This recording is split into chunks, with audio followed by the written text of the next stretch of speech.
Jai Hind, dear children. Welcome back our next class.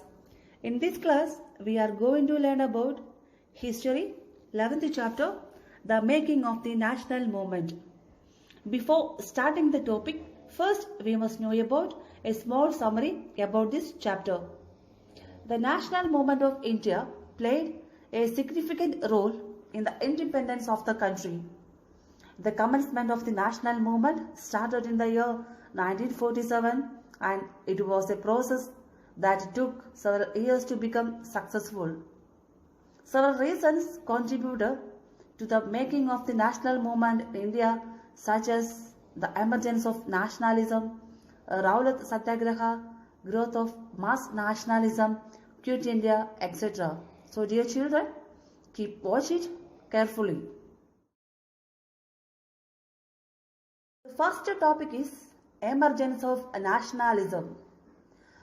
The emergence of nationalism was the people of India, irrespective of class, color, caste, creed, language or gender. Even its resources and systems were meant for all of them. But the British were exercising control over the resources of India and the lives of its people. The consciousness began to be clearly started by the political association formed after 1850, especially those that came into being in the 1870s and 1880s.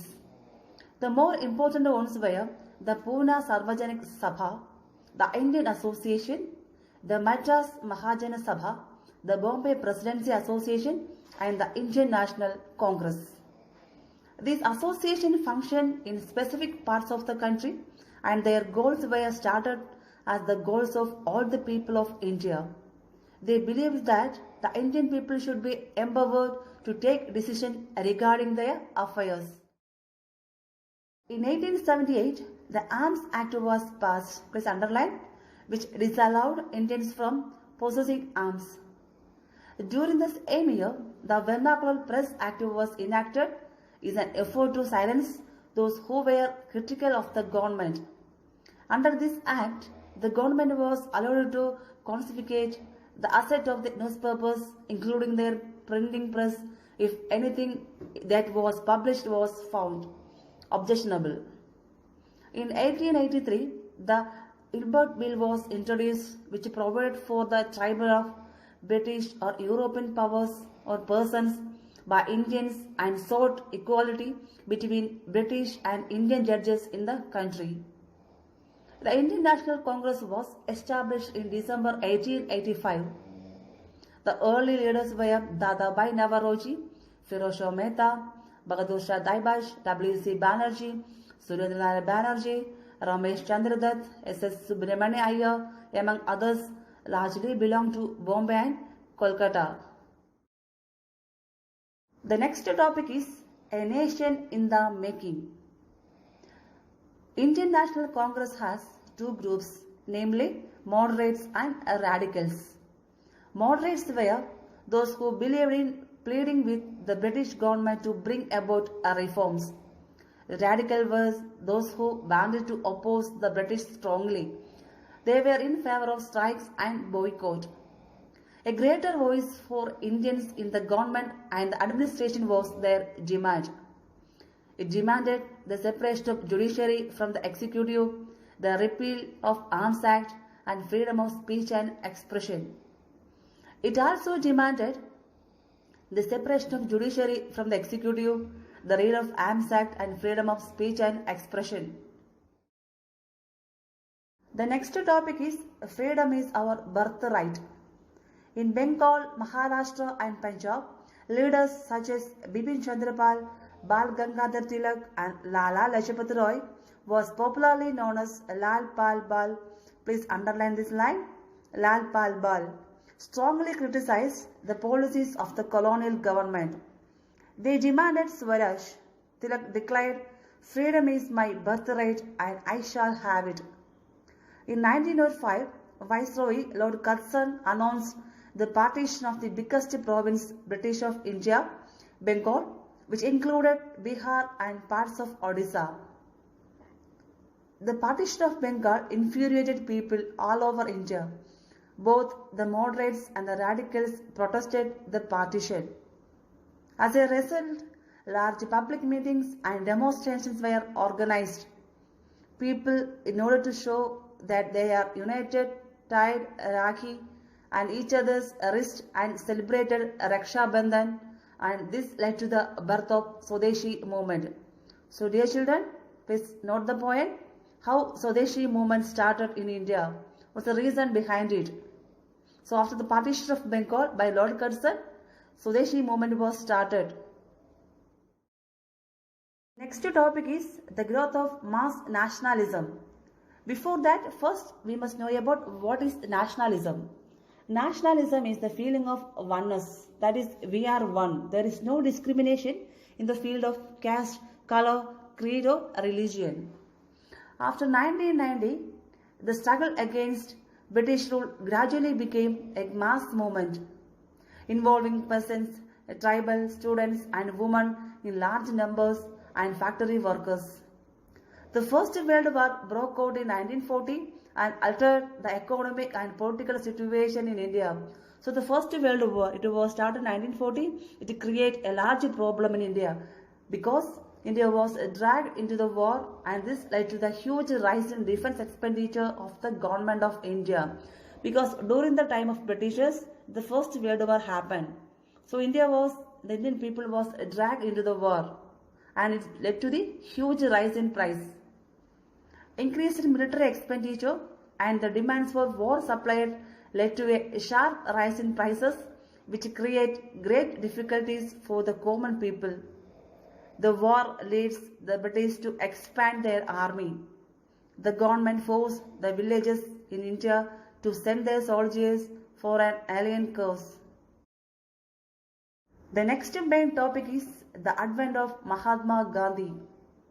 Mahatma Gandhi was born on 2nd October 1869 at Porbandar in Gujarat. He studied law in England and went to South Africa to practice law and stayed there for 20 years. He emerged as a mass leader of India.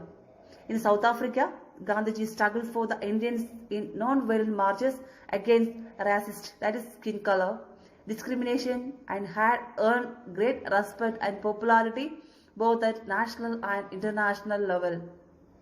Mahatma Gandhi spent his initial years in India traveling throughout the country, understanding the people, their needs and the overall situation. Gandhiji launched local movement in Champaran, Kheda and Ahmedabad, in which he received successful. So these are the three main satyagraha organized by Gandhiji after return to India. Please underline, the first in Champaran, second in Kheda and third one is Ahmedabad. Gandhiji's method of fighting war known as satyagraha, which was based on the principles of truth and non-violence. So Gandhiji's method was satyagraha. His main principle of satyagraha is truth and non-violence. The next topic is the Rowlatt Satyagraha. Before that, first we must know about what is a Rowlatt Act. Rowlatt Act is a law passed by the British government in 1990. By this act, any Indians were arrested without any reason and they were put into jail. So this is called as a Rowlatt Act. In 1990, the government of India passed the Rowlatt Act and empowered the provincial government to search any place and arrest any person whom is suspected without a warrant. Gandhiji launched Satyagraha against the Rowlatt Act, which curbed the fundamental rights such as the freedom of expression and strengthened police powers. Mahatma Gandhi and Muhammad Ali Jinnah criticized the act as devilish and tyrannical. In April 1990, a nationwide hartal was launched and government used brutal measures to suppress them. The Jallianwala Bagh massacre inflicted by General Dyer in Amritsar on Baisakhi Day was a part of this repression. The next topic is what is Jallianwala Bagh massacre. On April 13, 1990, on the day of Baisakhi, people gathered at Jallianwala Bagh for celebration for public meetings. General Dyer a British officer entered Jallianwala Bagh, locked all the entries and ordered his troops to start firing at the crowd. Thousands of people were killed. The country was shocked by this incident.